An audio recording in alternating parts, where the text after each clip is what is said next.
Bienvenida, bienvenido a AI First, transformando objetivos de negocio en realidad con inteligencia artificial. Nos vamos a pasar un buen ratito hablando y desentrañando cómo podemos poner esto de la inteligencia artificial que tanto nos gusta de nuestro lado, ¿no? Cómo ponerla al servicio de nuestro crecimiento. Que mola mucho, suena fácil, pero luego la realidad es un reto tan complejo que en su momento ya nos llevó a Product Hackers a crear una nueva compañía, AI Hackers, dedicada a hacer esto a escala. Entonces, bueno, pues nos hemos aprovechado de tener el conocimiento y la sabiduría aquí del equipo de AI Hackers para generar este espacio donde vamos a profundizar. Así que vamos a empezar por ahí, presentando a los que nos van a dar muchas claves. Por un lado, Frankie Carrero, CEO de iHackers. Frankie, ¿cómo estás?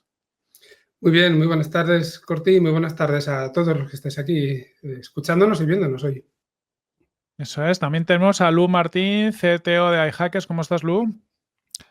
Pues muy bien, gracias por invitarme y nada, un saludo a toda nuestra audiencia, como solemos decir en el podcast. Yo creo que vamos a pasar un buen ratito aquí hablando de cosas interesantes. Eso es. Para los que nos estéis viendo, si no sois habituales del podcast de IA del grupo Product Hackers, que es La Tertulia, que es el podcast de Hackers, cada semana hablamos de temas de inteligencia artificial aplicada a negocios y a veces nos ponemos un poco frikis también, pero lo menos, o sea, es bastante accesible, así que os animo a suscribiros.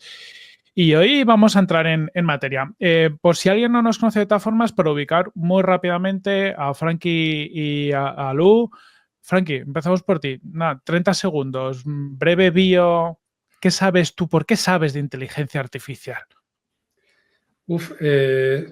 No lo sé, yo solo sé que he leído mucho y he hecho muchas cosas, por suerte además acompañado de vosotros muchas veces, pero bueno, soy ingeniero en informática, he sido profesor de universidad, tuvimos una empresa conjunta, BrainSense, donde aplicábamos inteligencia artificial a e-commerce, ¿no? Para personalizar la experiencia de compra. He trabajado en empresas como Zara, como DoFinder y en los últimos 3 años he estado llevando pues todo el departamento de data e inteligencia artificial en BAS. Al final, toda mi vida ha estado ligada de una u otra forma a la inteligencia artificial y bueno, al final, pues de un lado y de otro vas cogiendo conocimiento, no solamente técnico, sino también de negocio, ¿no? Que es la base también de lo que vamos a ver hoy. Total, ha sido buen camino juntos y lo que nos queda. Lu, Efectivamente. tú también, hemos recorrido mucho camino juntos, pero además tú eres doctor en inteligencia artificial. Eso parecía en su día que no servía para mucho, pero ahora pues parece ser que sí. Sí, Cuéntanos. todos tenemos un pasado. Efectivamente, bueno, no voy a repetir lo que ha hecho Frankie porque tenemos mucho camino en común, pero bueno, yo también me he dedicado a la investigación, como suelo decir, antes de que molara esto de la IA. De hecho, bueno, nos hemos visto en la tesitura, esto son historias de abuelo cebolleta, pero nos hemos visto en la tesitura de tener que ocultar que hacíamos inteligencia artificial en determinados ámbitos comerciales, ¿no? Cómo ha cambiado la cosa. Y luego, bueno, en Product Hackers, que he sido head de ingeniería los últimos casi 5 años, hemos hecho muchas cositas de IA internamente, ¿no? Y eso ya como que se nos quedaba pequeño. Así que ahora, pues, os lo llevamos a vosotros también, que sé que os Eso interesa. es. Eso es, vamos a sacarle mucho brillo. Pues nada, os voy a dejar ya que le demos caña porque tenemos un contenido muy chulo. A los que nos estáis siguiendo en directo, podéis lanzar preguntas por el chat, que yo lo único que voy a hacer aquí es un poco de cheerleader de estos dos cracks y sobre todo ir recogiendo esas preguntas y al final un poco de este espacio iremos resolviendo las que vemos más interesantes o aplicables para todo el mundo. Frankie, empezamos, le damos caña, te doy paso y todo tuyo. Perfecto, muchas gracias. Efectivamente, vamos a hablar de cómo podemos transformar de alguna manera nuestro negocio utilizando la inteligencia artificial y sobre todo pues poniendo la inteligencia artificial en el centro, ¿no? Que tiene que ser el motor de crecimiento de las empresas a día de hoy. Evidentemente no es el único, pero sí que es algo, bueno, pues quizá la tecnología más importante, una siguiente iteración en esa transformación digital que ya llevamos teniendo desde hace un montón de años, pero que está arrollándonos, ¿no? Ha venido y en muy poquito tiempo, aunque la inteligencia artificial, como decía Luis, ya lleve mucho tiempo con nosotros. Los 2 últimos años es cuando hemos experimentado, sobre todo, ese empuje gracias a la aparición de ChatGPT, y a día de hoy, pues en todas las empresas, si no se lo están planteando es porque ya lo están haciendo, ¿vale? Es algo que ha cambiado completamente el panorama. Al final se trata de, bueno, pues de poner la inteligencia artificial como algo estratégico, porque, bueno, pues una de las primeras necesidades que tenemos es ser mucho más eficientes. Para eso tenemos que innovar y al final eso nos lleva a ser competitivos, ¿no? Que es lo que queremos ilustrar aquí. Cuando hablamos de eficiencia, estamos hablando de optimizar procesos, de automatizar tareas repetitivas, de facilitar nuestras decisiones en base a los datos, ¿vale? Utilizar esos datos y las predicciones que nos proporciona la inteligencia artificial para poder tomar esas decisiones. Y, bueno, por poner ejemplos, Amazon pues lleva ya tiempo haciendo predicción de la demanda de productos utilizando inteligencia artificial para saber cómo tiene que estocarse. También incluso se lo ofrece ya o se lo está empezando a ofrecer a sus clientes. O IKEA, de forma general, lo que hace es aplicar inteligencia artificial para optimizar el inventario y, bueno, para reducir desperdicios, ¿no? Para no tener que deshacerse de productos o tener que estocarlos en almacenes por ahí perdidos. Una vez que tenemos claro cuál es el objetivo de la eficiencia, lo siguiente es la innovación. Hemos dicho que viene impulsada por la eficiencia, pero claro, utilizar inteligencia artificial al final requiere pues una capacidad de experimentación, y luego Luis hablará largo y tendido de todo eso, de desarrollar nuevas ideas, de hacerlo con cabeza, es decir, de articular una manera de aplicar la inteligencia artificial con un objetivo estratégico bastante claro. Y aquí hemos visto, en su momento Netflix, por ejemplo, con las recomendaciones de las películas cambió todo el panorama, ¿vale? Ya solamente, evidentemente, fueron la primera plataforma de streaming, pero se diferenció desde el principio del resto en esas recomendaciones, pero es que además está aplicando también inteligencia artificial para guiar la producción de los contenidos que están desarrollando, ¿no? De películas, de series como Stranger Things. O Tesla también está utilizando inteligencia artificial para diseñar sus vehículos, ¿no? O parte del comportamiento de sus vehículos. Al final, cuando innovas, está claro que te conviertes en una empresa mucho más competitiva y las empresas que no son competitivas se quedan atrás. Entonces, al final, como que nos vemos obligados a utilizar inteligencia artificial, por un lado, para mejorar la eficiencia, por otro lado, para innovar, y por otro lado, para no quedarnos atrás, ¿no? Microsoft, por ejemplo, ha introducido Copilot en sus herramientas y eso ha hecho enseguidita pues que, no sé, Google Workspace implementara también un Copilot o algo equivalente, ¿no? En la suya. En el momento en el que alguien hace un movimiento, alguno de los grandes, el resto también lo tiene que hacer, y eso poco a poco va llegando al resto de empresas.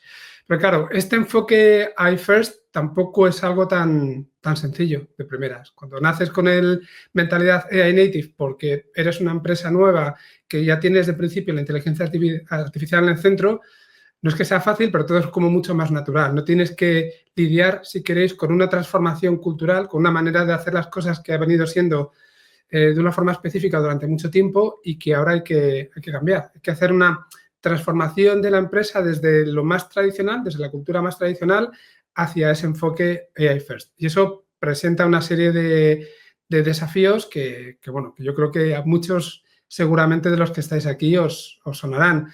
Por un lado, una resistencia al cambio desde el punto de vista muchas veces de los empleados. Hay temor de que la inteligencia artificial pues reemplace nuestros trabajos, ¿no? Que nos quite nuestro quehacer, cuando realmente lo que estamos viviendo es un enfoque en el que lo que está haciendo es potenciarnos, ayudarnos a ser más productivos o a hacer las cosas con más calidad en el mismo tiempo, ¿no? Todo esto viene también muchas veces de una falta de entendimiento de lo que es la inteligencia artificial, ¿vale? Y un entendimiento que en muchos casos el primer escollo son los líderes. Si los líderes de las empresas no entienden lo que es la inteligencia artificial, lo que tiene de hype, lo que tiene de real y lo que puede ayudar, entonces es muy difícil que vaya permeando hacia el resto de la empresa, y es algo que también nos encontramos en ese paso al AI First. Y luego tenemos limitaciones en nuestra infraestructura, tenemos una cultura que es poco ágil, o sea, nos vamos encontrando una serie de piedras por el camino que hacen que sea un poquito más difícil, ¿no? Pero eso no quiere decir que sea imposible y nosotros lo que tenemos muy claro es cómo vemos la estrategia para poder convertir cualquier empresa a una empresa en AI First, y precisamente empieza por ese punto que hemos dicho de educar y de evangelizar. Educar, si queréis, a la cúpula directiva, a los líderes de la empresa, y luego evangelizar en toda la empresa para que la gente lo entienda y lo abrace como una de las soluciones, ¿no? De hecho, estamos hablando que sería una de las soluciones más importantes en los próximos años. Luego, lo siguiente sería pues tratar de identificar quiénes van a ser las personas responsables de poder llevar eso a cabo. Y cuando hablamos de inteligencia artificial tenemos que tener la capacidad de cubrir o de combinar, si queréis, el aspecto técnico con el aspecto de negocio. Una cosa sin la otra no se van a poder entender y no vamos a tener éxito en nuestra empresa. Entonces tenemos que crear equipos híbridos, equipos multidisciplinares que velen porque identificar una serie de casos de uso que realmente estén alineados con las necesidades del negocio. Y cuando ya los tienes más o menos identificados, viene la siguiente etapa, que es experimentar y validar. De todas esas ideas que tenemos, ¿cuáles son las que realmente pueden tener impacto? Pueden darnos un mayor ROI, son más fáciles de implementar, unos primeros quick win. O sea, hay una serie de elementos que considerar ahí, y una vez que ya lo hemos experimentado y los hemos identificado, pues lo que tenemos que hacer es identificado y priorizado, porque al final estábamos diciendo, vamos a identificar un montón de casos de uso, nos tenemos que quedar con los que tienen mayor ROI, menor coste, mayor impacto. Bueno, evaluamos un montón podemos utilizar métricas como ICE, por ejemplo, que nos permiten establecer ese ranking. Ya viene la última parte, que es la parte de escalar y transformar. Al final es cuando vamos a construir el producto, iba a decir digital, ya es casi por costumbre, pero no necesariamente tiene que ser un producto digital. Pero tenemos que construir un producto basado en inteligencia artificial que tenga un enfoque en mejora continua. Es decir, luego lo veremos al final de la sesión, pero no se trata de lanzar un proyecto basado en inteligencia artificial y olvidarnos, sino que eso presenta también una serie de retos con los que tenemos que lidiar y tenemos que velar porque nuestros proyectos estén vigentes, ¿no?, en los próximos años también, no solamente al principio del todo. Eso sí, para poder hacer toda esta transformación, para poder recorrer todo este camino, tenemos que partir del conocimiento de en qué lugar nos encontramos, ¿no? Y para eso nosotros lo que solemos hacer y lo que recomendamos es empezar por pues evaluar cuál es la madurez de tu empresa en inteligencia artificial. Hay que evaluar porque, bueno, tenemos que identificar los aspectos positivos, es decir, las fortalezas que ya tenemos para recorrer ese camino, las debilidades, que es lo que nos falta para poder recorrerlo, identificar y priorizar esas acciones con mayor impacto que estábamos comentando, y luego también tratar de reducir los riesgos. Al final, un fallo en la definición de un proyecto de inteligencia artificial implica una inversión muy grande que se puede tirar a la basura, y de hecho se suele decir, hay diversos estudios, ¿no?, pero más o menos que históricamente, entre el 80 y el 90% de los proyectos de inteligencia artificial que se comienzan no llegan a producción. Eso es mucho, es un porcentaje muy alto. Poquito a poco va bajando, la IA generativa está ayudando a reducirlo, pero todavía andamos en porcentajes muy altos. Entonces, tenemos que tratar de minimizar esos riesgos. Y para poder evaluar la madurez, pues nosotros hemos preparado un framework con una pequeña metodología que evalúa 5 dimensiones que para nosotros son claves, ¿no? Una es la cultura y el liderazgo, es decir, tenemos líderes comprometidos con la inteligencia artificial y tenemos una cultura que esté abierta al cambio, ¿vale?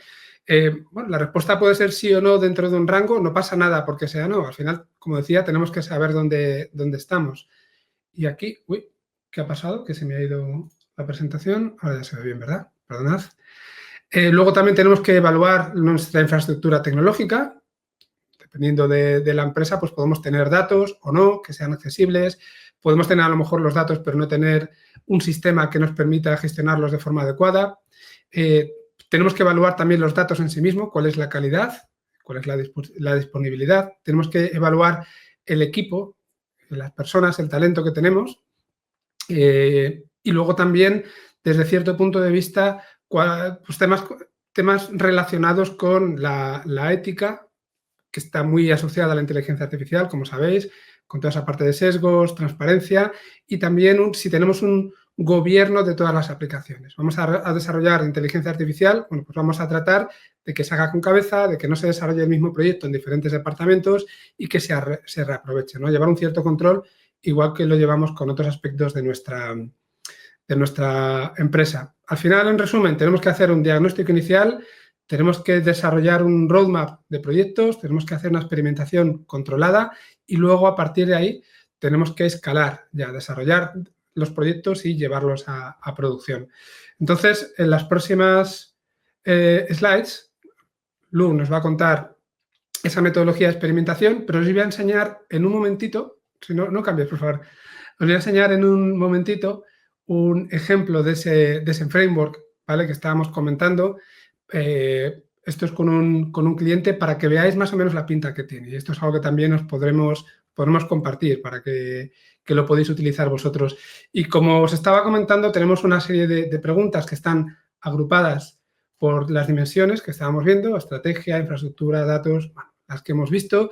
Son una serie de preguntas que se tienen que valorar entre 1 y 5, y al final del todo, pues aparte de darnos un nivel, nosotros tenemos 5 niveles, ¿vale?, de madurez identificados. Nos dicen qué nivel estamos, pero sobre todo nos da una descripción más cualitativa y una serie de acciones a tomar, ¿no? Incluso un pequeño gráfico de araña para que veamos ese nivel donde tenemos los puntos más fuertes y más flojos. Una pequeña herramienta así sencilla que nos ayude a tener esa primera evaluación, ya os digo, que nos va a permitir saber cuál es nuestro punto de partida y en qué punto del camino vamos a comenzar. Y ahora sí, ya te dejo, Lu, que sigas con el resto de la presentación y yo vuelvo para la parte de escalado. Muy bien, pues muchas gracias, Frankie. Muy interesante. Es importante que sentemos las bases, primero sobre lo que queremos conseguir con respecto a las posibilidades que nos ofrece esta tecnología ahora mismo, y que lo hagamos, como bien ha dicho Frankie, de forma ordenada y con cabeza. Yo voy a hablar de orden y voy a hablar de orden dentro del caos, porque voy a hablar de cultura de experimentación, ¿vale? Cultura de experimentación, que es una cosa que, bueno, pues en el grupo Product Hackers somos expertos, en AI Hackers lo llevamos también por bandera y creemos que es algo fundamental para conseguir los objetivos que tenemos por delante. Voy a pasar muy rápido por la parte. Tengo unas cuantas slides así teóricas, pero eso es muy aburrido, así que me voy a ir a un caso práctico rápido, pero pongo un poco en contexto, ¿vale? Y empiezo con esta frase de Eric Rice, que Eric Rice tiene como un montón de frases de esas que son como para ponérselas en una camiseta, pero esta a mí me gusta mucho, ¿no? La única forma de ganar es aprender más rápido que el resto, ¿vale? La palabra aprender está muy relacionada con la experimentación. Lo que se propone es que seamos capaces de saber por dónde ir, dónde dar el pequeño siguiente paso, ¿no? Imaginaos que en escenarios de alta incertidumbre, como los que nos encontramos normalmente en los negocios, pero con el tema de la IA es como que es aún más oscuro, ¿no? No sabemos qué va a pasar mañana, incluso a nivel de capacidades tecnológicas.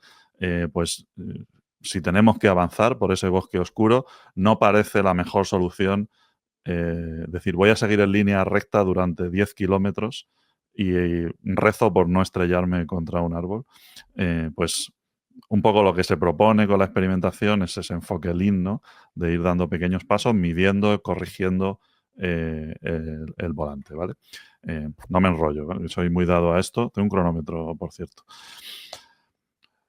En el tema de la inteligencia artificial, la experimentación se vuelve todavía más necesaria, creemos nosotros, porque el escenario es, como digo, aún de más incertidumbre, ¿no? Y tenemos que favorecer lo que he dicho, la iteración rápida y también favorecer una cultura de innovación, de no estar contentos con el status quo, ¿de acuerdo? Para esto, nosotros lo que proponemos es implantar en las compañías, y esto es lo que viene haciendo Product Hackers ya mucho tiempo en toda la parte de growth, la cultura de experimentación, ¿vale? Y la cultura de experimentación, a mí me gusta explicarla centrándome en 3 patas, porque bueno, ya sabéis que un taburete, para que no se caiga, tiene que tener 3 patas, que son las siguientes en este caso. Por un lado, las personas, por el otro, la tecnología y por otro, la metodología que sustenta todo esto. Se pueden poner más patas, ¿vale? Pero hay que intentar que el taburete no pese demasiado. Esto es una cosa importante, ¿vale? Hay que poner mucho el foco en las cosas que son importantes. Y luego ya, dependiendo un poco de cuál es tu situación, pues puedes meter más cosas. Voy a empezar hablando de las personas y me centro aquí en el equipo que es necesario para poner en marcha este tipo de iniciativas. Hay mucha incertidumbre ahora con esto, ¿no? En el mercado pues, salen nuevos perfiles relacionados con el tema de la inteligencia artificial. Eso lo queremos mezclar con los perfiles que vienen del desarrollo de software, de la experimentación, de negocio, etcétera. Bueno, al final, tú no necesitas una persona en concreto. Lo que necesitas son equipos que junten una serie de capacidades, ¿vale? Ha hablado Frankie antes de multidisciplinariedad. Esto es básico, ¿vale? Pero al final las skills que tú necesitas, lo que terminan aunando para poner en marcha la experimentación son capacidades de producto y de inteligencia artificial, ¿vale?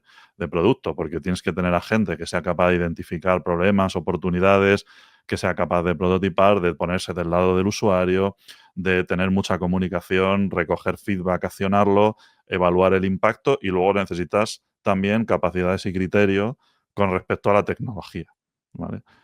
Gente que sea capaz de evaluar si un problema debería atacarse o es mejor atacarlo con las nuevas capacidades de inteligencia artificial y que esté al día y sepa de lo que está pasando, aparte de bueno, ser capaz de poner cosas en producción, ¿vale? Nosotros, bueno, esta diapositiva la ponemos un poco por eh, eh, poner en perspectiva cuáles son las core skills que nos hacen falta y la explico un poco por encima, ¿vale? Nosotros proponemos que la gente que está en la ejecución eh, son generalmente developers, ¿vale? Gente que es capaz de poner soluciones en producción y que además tienen esta parte de producto y de experimentación, ¿vale? Son capaces de ejecutar la metodología. Pero esto no es suficiente para que la experimentación se lleve a cabo con éxito. Necesita este tipo de perfiles necesitan acompañamiento por parte de la gente de negocio, por parte de otros expertos en experimentación, pueden apoyarse en otras skills que vienen dadas por gente de la compañía o gente externa. Nosotros, para que os hagáis una idea, en iHackers, pues en nuestros clientes trabajan estos AI hackers, pero tienen un sustento por parte de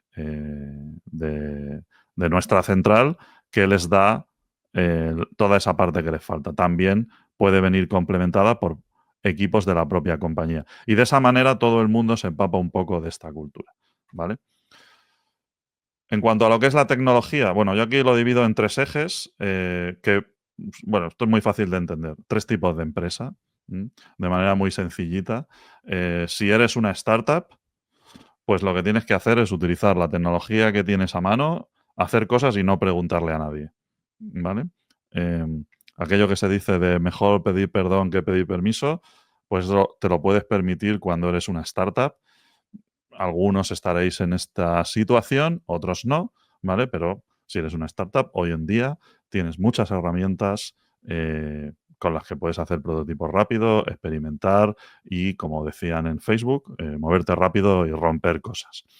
En el caso de una empresa de tamaño medio, a nosotros lo que nos gusta es que la cultura de experimentación lo que haga es realimentar, o sea, se alimente del hecho de que la empresa está en una situación de crecimiento y de cambio, y esto tiene que ver mucho con la experimentación, pero también que el implantar una cultura de experimentación realimente y ese cambio para que ocurra de una manera mucho más efectiva, ¿vale? Esto tiene que ver mucho con la experimentación.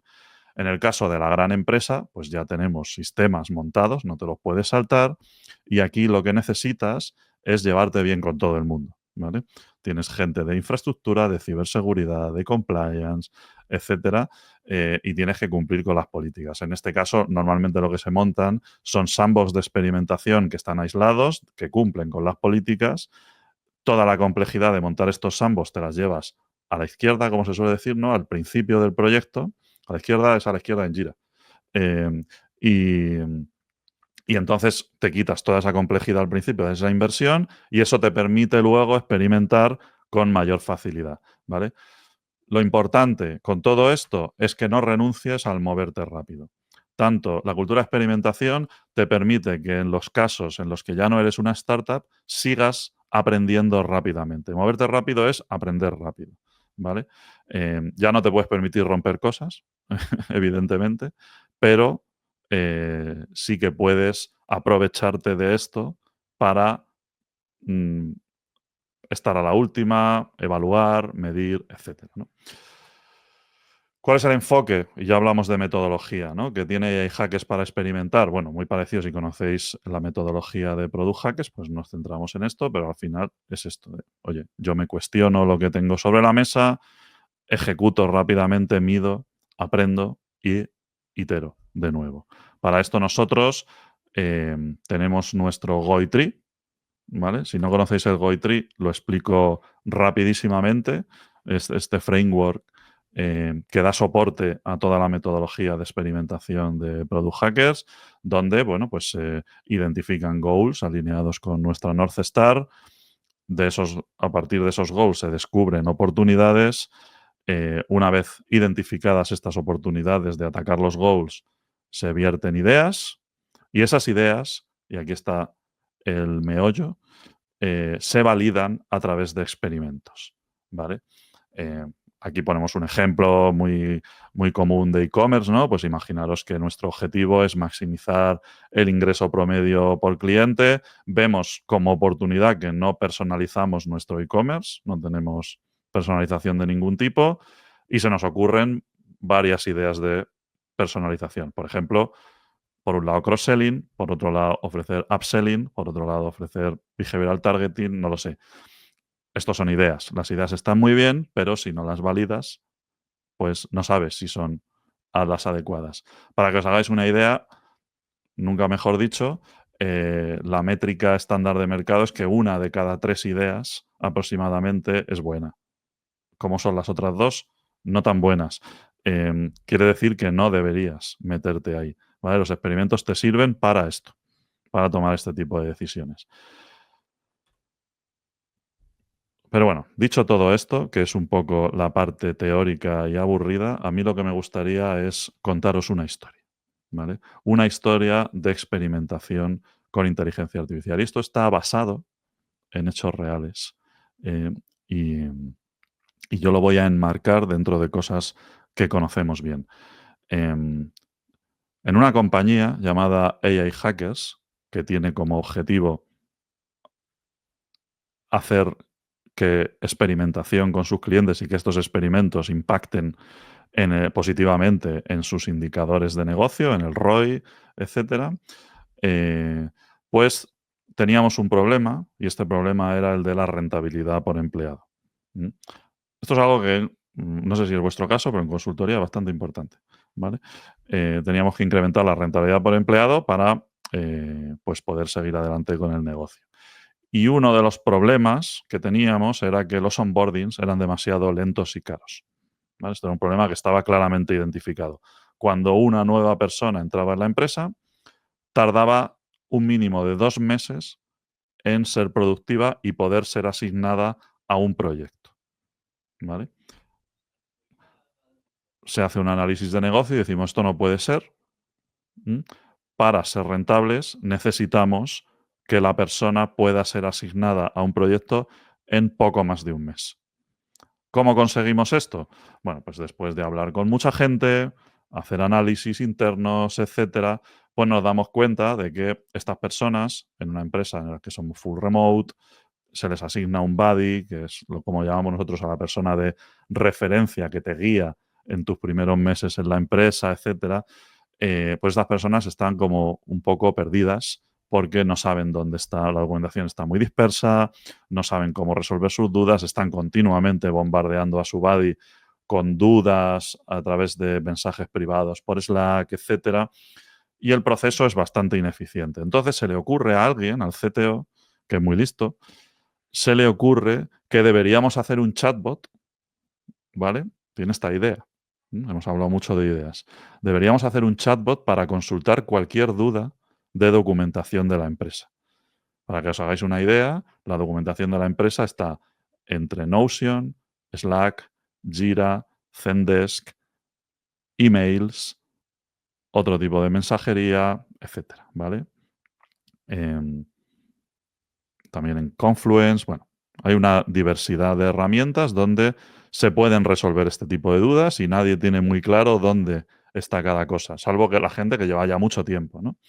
Ese conocimiento. Entonces, bueno, tiene bastante sentido y se le pide al departamento de arquitectura que haga un presupuesto, ¿no? Que lo diseñe y haga un presupuesto. Los arquitectos, que son muy listos y saben mucho, en este caso de AWS, pues hacen esta arquitectura de referencia utilizando un montón de herramientas que utilizan IA generativa, que se integran con las bases de datos, que montan un RAG, bueno, un señor chatbot, ¿de acuerdo? El presupuesto, ¿vale? Coste empresa, después de una duración de 6 meses y de necesitar de la incorporación de perfiles de front, de back, de un AI engineer, gente de IT y un Scrum Master, porque tiene que haber un jefe siempre, pues se nos va por encima de los 100.000 euros, que nos puede parecer, bueno, una cosa asumible según si conseguimos solucionar el problema, pero es que hay un montón de costes ocultos, ¿vale? Estos perfiles no los tenemos aún en la empresa, no estamos teniendo en cuenta la infraestructura. Bueno, es un proyecto que al final es un poco caro. Aplicando la mentalidad de la experimentación, ¿vale? Decidimos confrontar el problema de otra forma, porque no teníamos garantía de éxito.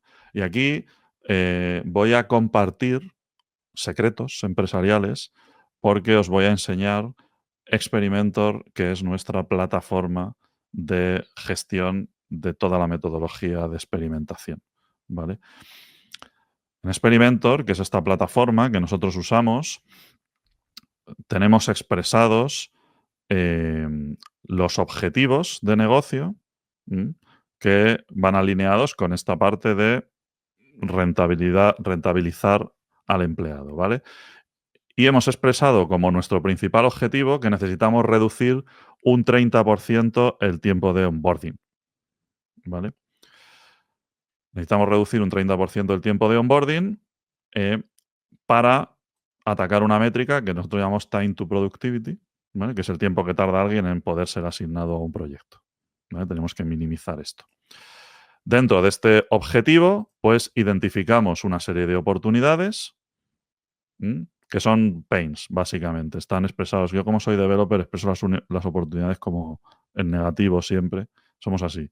Pero, por ejemplo, una cosa que salió es que los buddies no tienen la formación adecuada para dar soporte a los empleados. Se les deja ahí, oye, te ha tocado este, ¿no? Y otra cosa que está alineada con esta del chatbot que hemos dicho es que los nuevos empleados no tienen autonomía para la resolución de dudas. Una vez que hemos identificado esta oportunidad, podemos empezar a verter ideas para solucionarla, ¿vale? Para solucionar el problema. Las ideas aquí, que las podéis ver, están ordenadas por esta métrica de mercado que es ICE, ¿vale?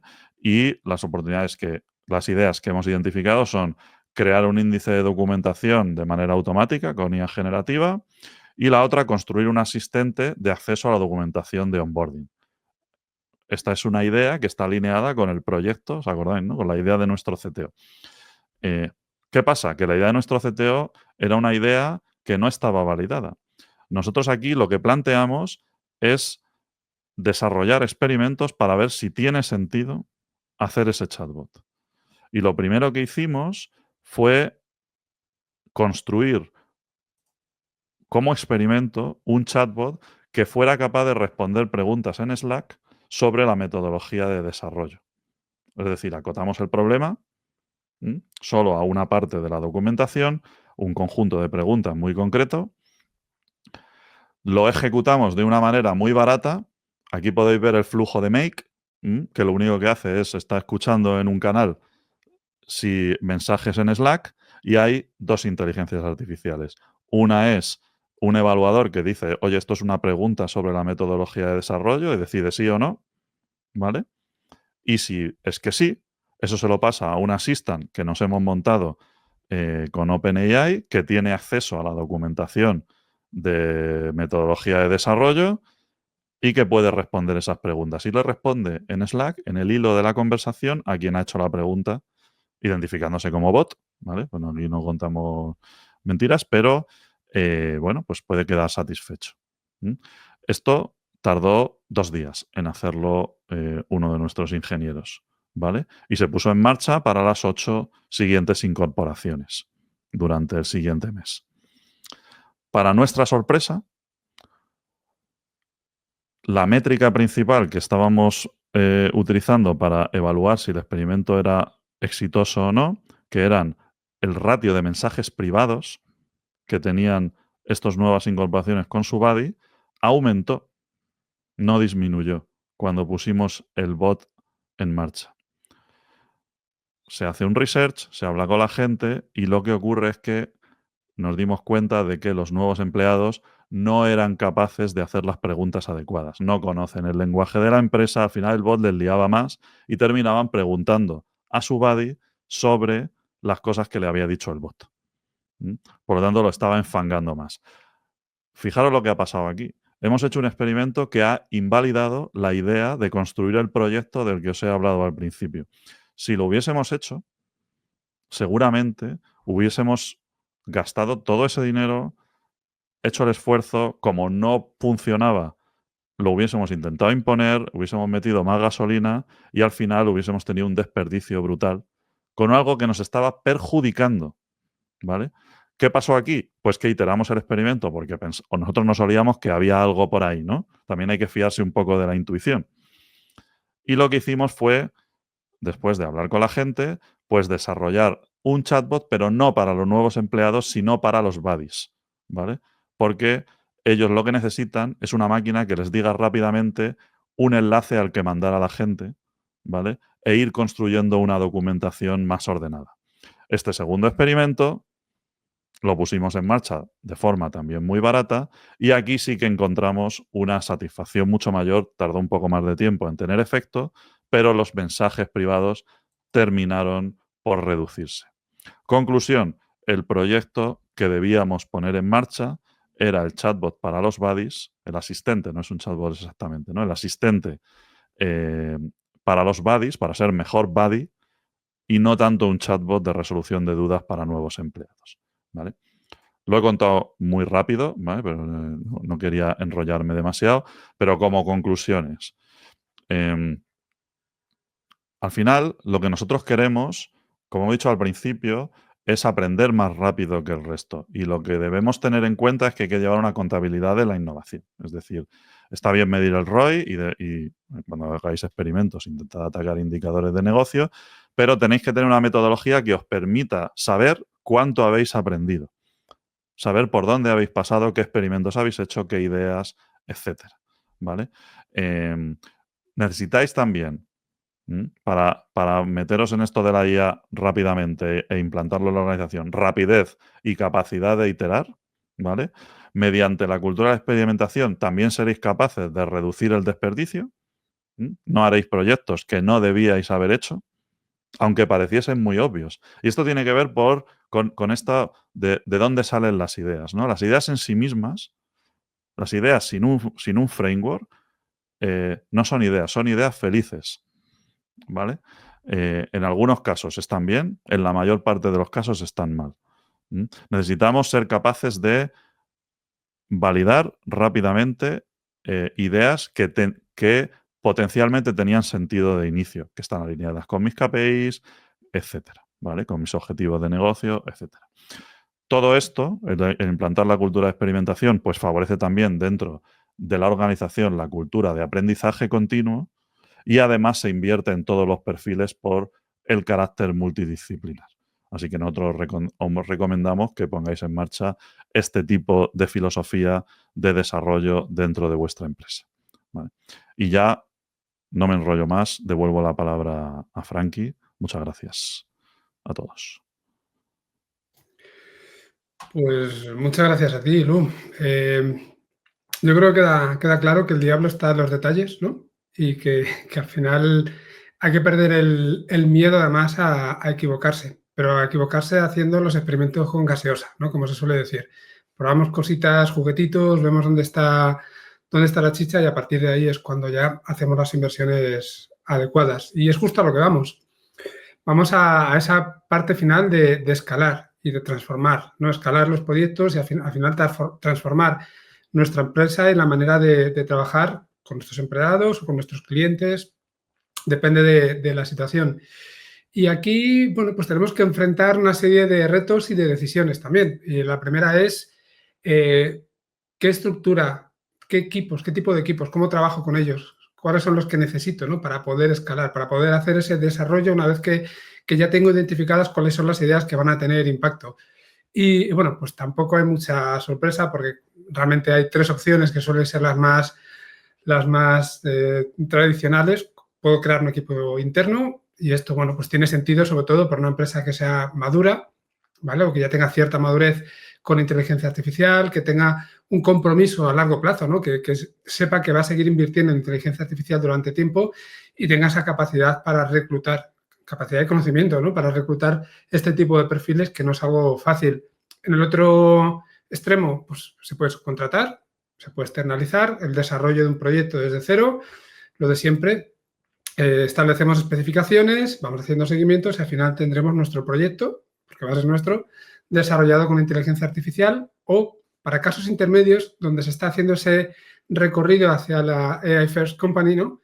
Ya tenemos el modelo híbrido, donde tenemos cierto conocimiento en la empresa, podemos de alguna forma gestionar y guiar los proyectos con ese equipo que tenemos interno, pero nos falta, bueno, pues el conocimiento técnico más específico para poder hacer ese desarrollo y subcontratamos parte. No hay mucha ciencia aquí, lo tenemos bastante claro y, bueno, yo he visto los 3 casos en diferentes tipos de empresas, grandes, pequeñas y medianas. Pero bueno, a la hora de tomar esta decisión, ¿no? De elegir uno de estos 3 modelos, lo que os decía, tener en cuenta un poco el nivel de madurez que tiene la empresa de inteligencia artificial, por supuesto el presupuesto y el horizonte temporal, ese compromiso que estábamos comentando y la relevancia estratégica del proyecto de transformación dentro de la empresa. En ese sentido, perdona que me había pasado ahí, en ese sentido yo creo que bastante claro.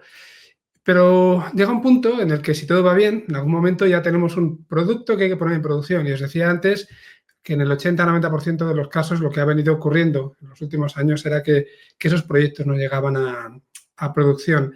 Y al final, bueno, pues lo primero que tenemos que hacer es ser capaces de transformar algo que es un modelo de inteligencia artificial, un LLM, un modelo de predicción de demanda de un producto en el mercado, diferentes, ¿no? Dependiendo de la aplicación que vayamos a hacer, tenemos que transformarlo en un producto que sea usable, que esté integrado en nuestra plataforma o que si es un producto que queda fuera de la plataforma, que se pueda utilizar, ¿no? Que sea accesible, que la gente sepa cómo usarlo. Y aquí os voy a poner un ejemplo que yo creo que os va a resonar a todos y es el de ChatGPT.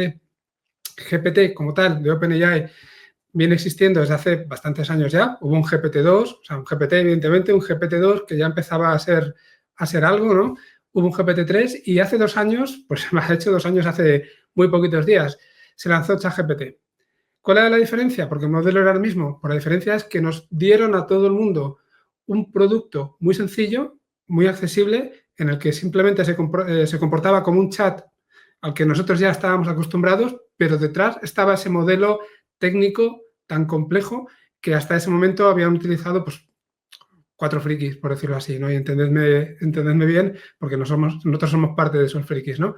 Pero fijaos cómo algo tan técnico y tan potente, hasta que no se convirtió en un producto, realmente no tuvo relevancia, ¿vale? Así que eso es un punto, nosotros pensamos que a tener muy en cuenta. Transformar los modelos en productos es algo completamente crucial. A partir de ahí, bueno, pues también tenemos que decir que inteligencia artificial lo hay en más sitios. Utilizamos todos los días, utilizamos herramientas a nivel personal y a nivel empresarial, utilizamos herramientas que están basadas en inteligencia artificial.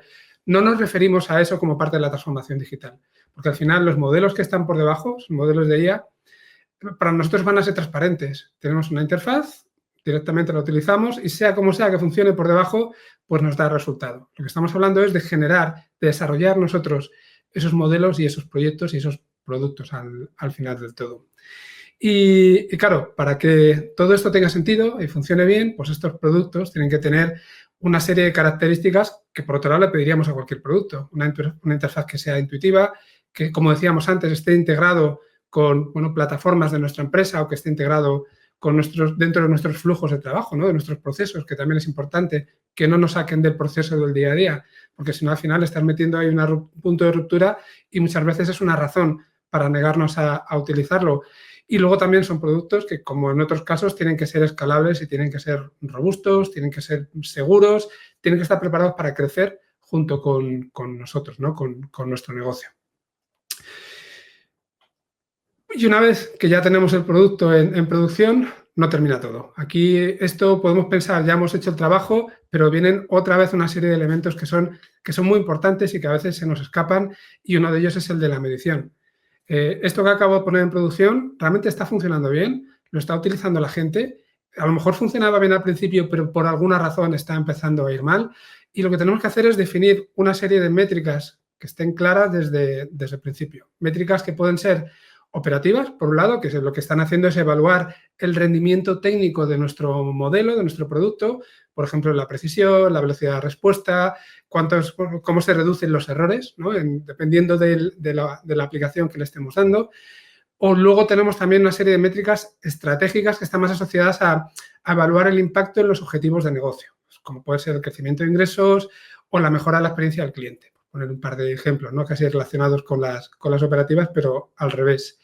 Y claro, cuando hablamos, por ejemplo, el ejemplo que estaba poniendo, el caso que estaba poniendo Lu, de las recomendaciones, pues si ponemos recomendaciones en nuestro e-commerce, en nuestra tienda online, tendremos que ver si por un lado, por ejemplo, si crece la tasa de conversión o podemos ver si nuestros clientes compran más. Esto serían métricas estratégicas. También tenemos que tener en cuenta si las recomendaciones se sirven en tiempo real o si cuando un usuario recarga una página tiene que esperarse 3 segundos a que se le muestren las recomendaciones.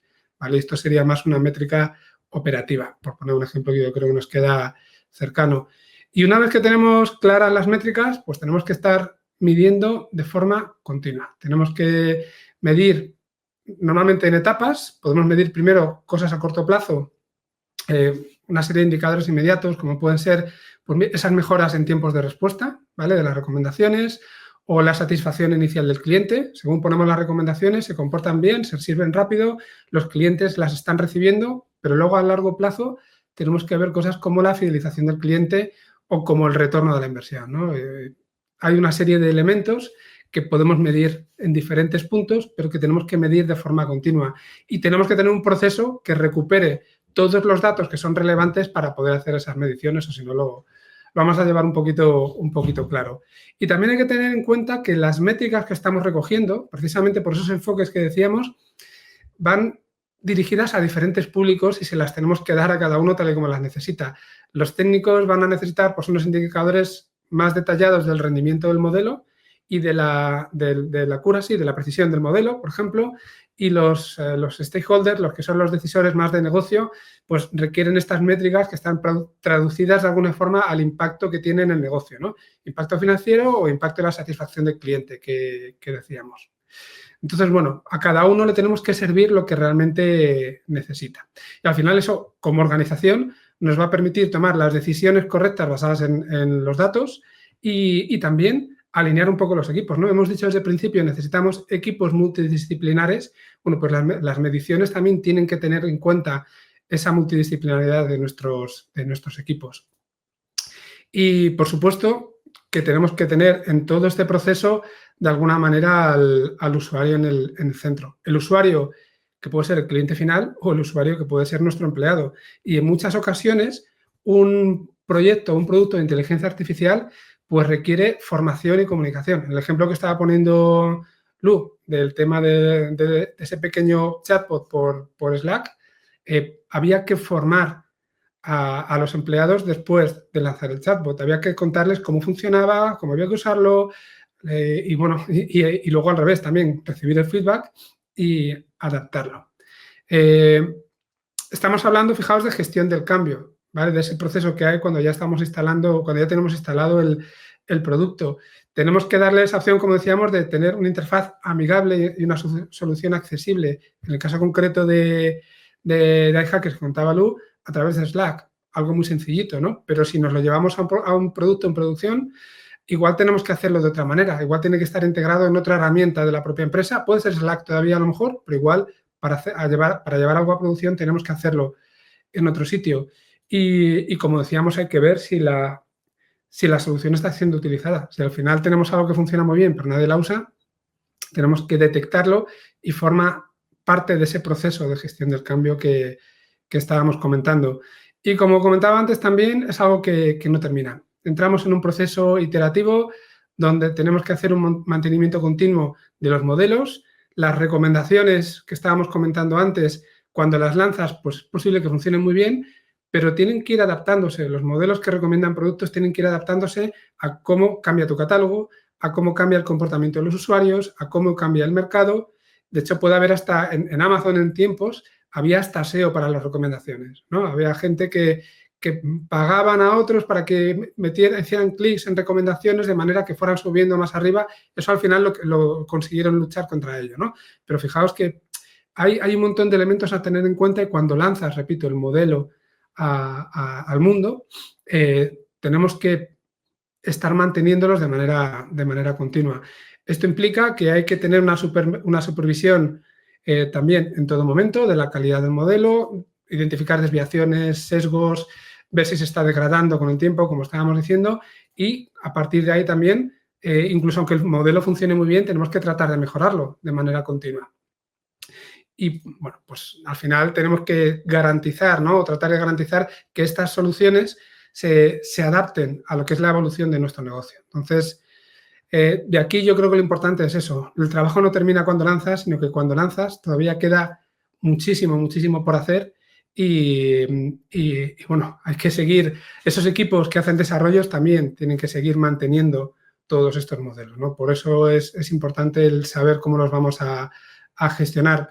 Para finalizar ya, repasar algunos de los ejemplos para tener una idea de todo lo que impacta, todo lo que hemos estado hablando. Y, por ejemplo, en el caso de ChatGPT ya hemos comentado que pasó de ser simplemente un modelo muy potente a ser un producto y a revolucionar el mundo. Fijaos que además de ChatGPT han ido surgiendo otros similares, otras alternativas como son Claude de Anthropic o como es Gemini de Google, ¿vale?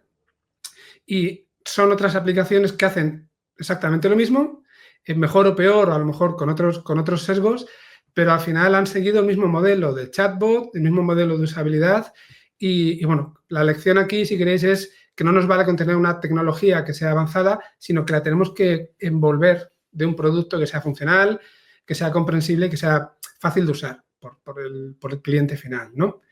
Si nos vamos a la parte de recomendaciones, aquí he puesto Amazon porque al final es como el padre, ¿no?, de todas las recomendaciones de producto. Decíamos que tenían que tener una integración fluida con la web como producto, tenían que responder en tiempo real, tenían que responder también ante cambios en el catálogo, en el comportamiento de los usuarios y tienen que tener unas métricas que podían ser operativas como el tiempo de respuesta o podían ser un poco más asociadas a negocio, como podría ser el ratio de conversión. Y hemos hablado de esa iteración constante, ¿no? Casi es el ejemplo que contiene absolutamente todo de lo que hemos estado hablando en el proceso. Y ya en el ejemplo final de hackers o de product hackers, que comentaba antes Lu, bueno, pues en esa gestión del cambio, en este caso concreto, había que formar a los usuarios, que eran empleados de la empresa, había que monitorizar el impacto de ese proyecto. En este caso, cuando estábamos en fase de experimentación, se vio que había que enfrentarlo de otra manera. Cuando ya está en producción, hay que velar porque no ocurra esa perversión, ¿no?, del modelo o del uso que se le está dando, comprobar que efectivamente mejora y reduce el tiempo en esas tareas administrativas que estábamos comentando, en este caso en el onboarding, y tener en cuenta el feedback de los usuarios. Entonces, decíamos que esta gestión del cambio no termina con el lanzamiento, sino que requiere formación, seguimiento y bueno, pues una adaptación para que la solución sea adecuada. Y con esto terminamos y quedamos a vuestra disposición para preguntas, dudas, sugerencias. Nos podéis decir que nos hemos equivocado en algo sin ningún problema.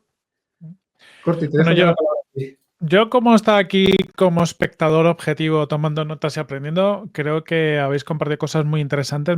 Me gusta mucho el enfoque. También malo sería que no me gustara después de tanto tiempo trabajando juntos. Algo querría decir, ¿no? Pero muchísimas gracias. Nos están por aquí comentando, por ejemplo, Lorena, que buenos chicos, o sea, que parece que ha gustado.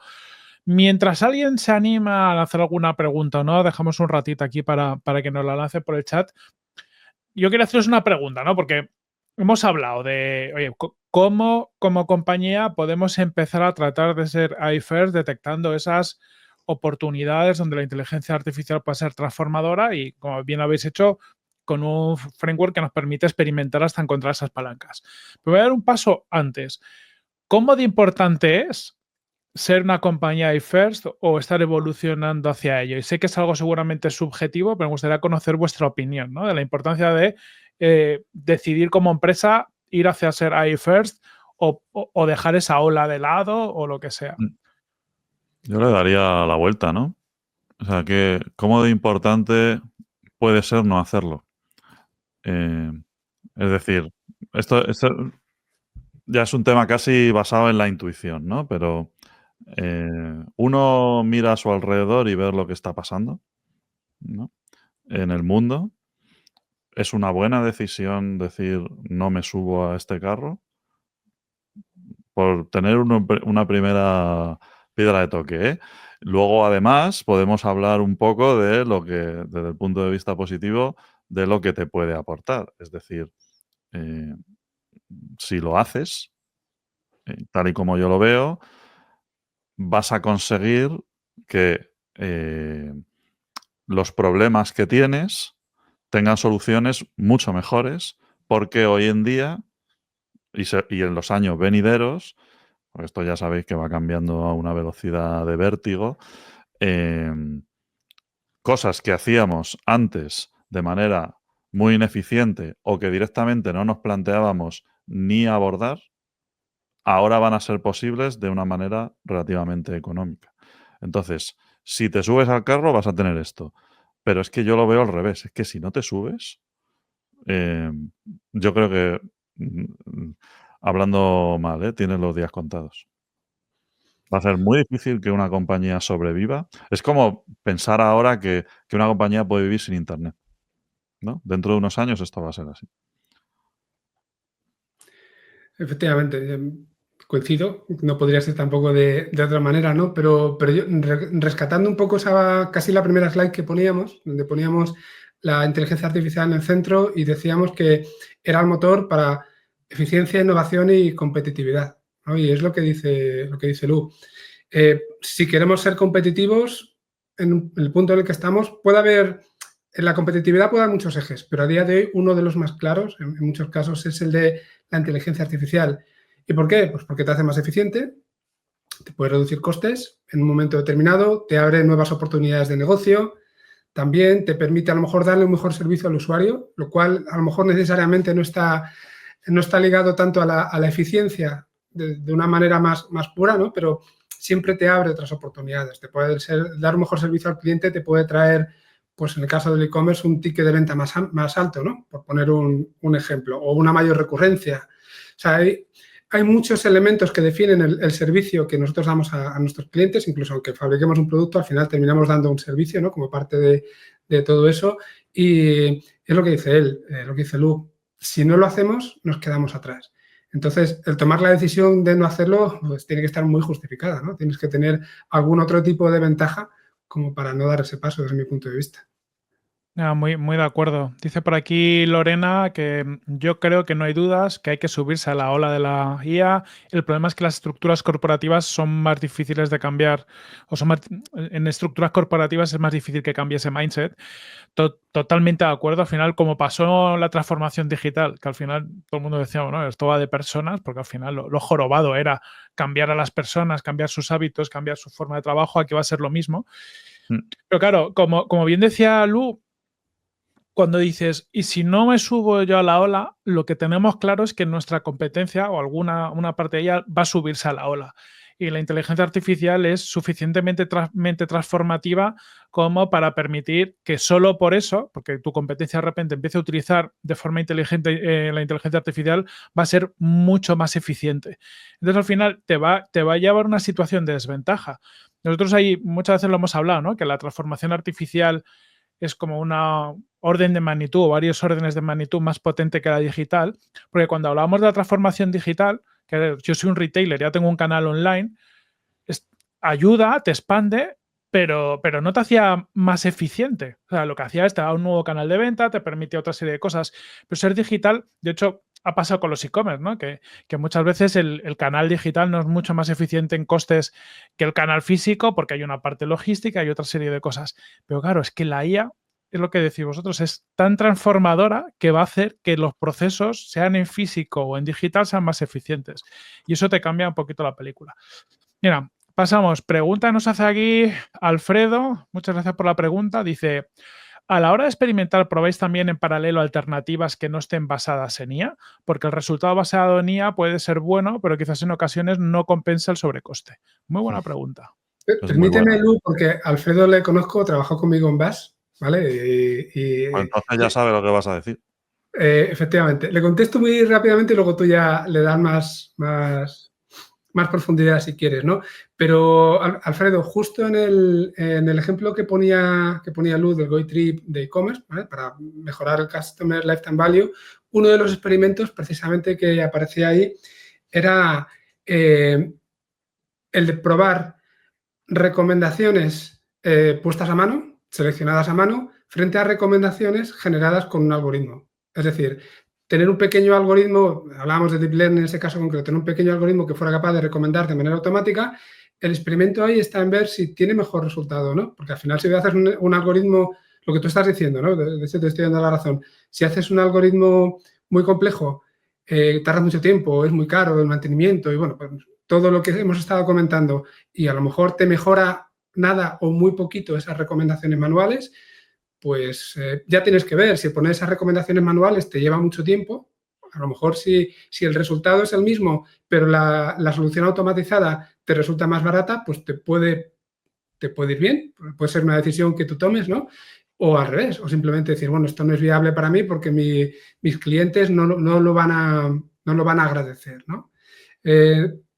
No sé, Lu, era por dar ese primer nivel de respuesta, pero seguro que tú tienes mucho más No, que decir. está perfecto. Es decir, yo simplemente matizar que nosotros hablamos de experimentación IA, pero en ningún caso ponemos la solución por delante del problema. Todo el framework de pensamiento y la cultura de experimentación es al revés, ¿no? Es decir, tenemos una serie de problemas y queremos encontrar las mejores soluciones. ¿Qué pasa? Que tienes que tener la capacidad hoy en día tienes que tener la capacidad y el criterio para poder utilizar la inteligencia artificial allí donde sea mejor, que la hipótesis es que es en muchísimos casos, ¿vale? Y luego, evidentemente, si se soluciona sin IA de forma más barata y es mejor, porque vas a usarlo mucho. En muchos casos, de hecho, pasa, ¿no? Que matamos moscas a cañonazos y cosas por el estilo. Pero es que hoy en día hay muchísimos problemas en los que te va a salir mejor. Sí. ¿Vale? Hay que tener el criterio y la capacidad. Eso es. Y yo creo que bueno, a nivel de sobrecostes muchas veces los hay, pero lo bueno es que si encuentras una solución con IA que solucione mucho mejor tu problema, muchas veces el retorno puede cuadrarte. Y sobre todo que lo hemos hablado 1000 veces y seguro que Alfredo lo tiene claro, que el nivel de evolución que estamos viendo hace que soluciones que hace 6 meses a lo mejor por costes no te cuadraban, a día de hoy ya te empiezan a cuadrar por cómo ha bajado todo. Luego hay un intangible, ya lo último, que me gusta enrollarme, que es que tú, si empiezas a implantar este tipo de soluciones, estás invirtiendo también en tus equipos. Es decir, les estás preparando de cara al futuro. Y eso es algo que, claro, si lo ves simplemente para el caso de uso en el que te estás centrando en el problema, la solución, etcétera, pues ves el retorno a corto plazo o de una manera muy local, pero es que si tienes a gente trabajando en soluciones, en buscar soluciones con este abanico de posibilidades, tocando muchos palos y gente de muy distintos departamentos de tu empresa, dentro de 1 o 2 años vas a estar en una situación mucho mejor de la que estás ahora. Hay que invertir en las personas y esto te sirve también para desarrollarla, ¿no? Este punto me parece además especialmente interesante porque es difícil, es un proceso largo que va a llevar tiempo en la mayoría de las empresas, pero al final yo creo que lo que tiene que ocurrir es que se tiene que llegar a una mentalidad en la que la inteligencia artificial sea parte del ADN de la empresa, donde no haya una serie de equipos que estén buscando esos clavos, ¿no?, para el martillo, esos problemas que tengo que solucionar con IA, sino que de forma orgánica, cuando todo el mundo ya sepa cómo funciona, la haya abrazado, la haya experimentado y la tenga interiorizada, pues de repente tenga un problema y diga, joder, es que esto se puede solucionar con IA, ¿no? Entonces ya vaya la persona adecuada. En lugar de tener que forzarlo, la idea es justo la contraria, que venga de una manera mucho más orgánica. Y en ese punto yo creo que es en el que se vuelve todo mucho más rico, ¿no?, por decirlo así. Total. Mira, vamos a hacer última preguntita. Nos preguntaba por aquí Sebastián, ¿cuáles son los valores que definen en qué estadio están las organizaciones según el framework de madurez? Es decir, ¿cuáles son los momentos de madurez? No sé si hay respuesta fácil, Frankie, si la hay no la dices, y si no, estaba pensando que esto además da para tirarnos una hora hablando otro día, pero bueno. No, si te refieres a los niveles que nosotros tenemos identificados, por decirlo así, tenemos identificados, espérate porque los nombres los tengo por aquí, tenemos identificados 5, ¿no? Básicamente, el nivel 1 es el que llamamos explorador, en el que básicamente ahí lo que haces es primeros experimentos. Pues lo que ha hecho mucha gente ahora empieza a utilizar ChatGPT, veo que se puede hacer y a partir de ahí ya me planteo si esto de la inteligencia artificial realmente es para mí o no. En un segundo nivel está lo que llamamos implementador, ¿vale? Donde ya se empieza a llevar la inteligencia artificial a más áreas de negocio, se intenta empezar a imponer algún tipo de orden, ¿no? Y empezamos a hablar de optimización real, desde un punto de vista más profesional, si lo queréis ver así, menos a nivel personal.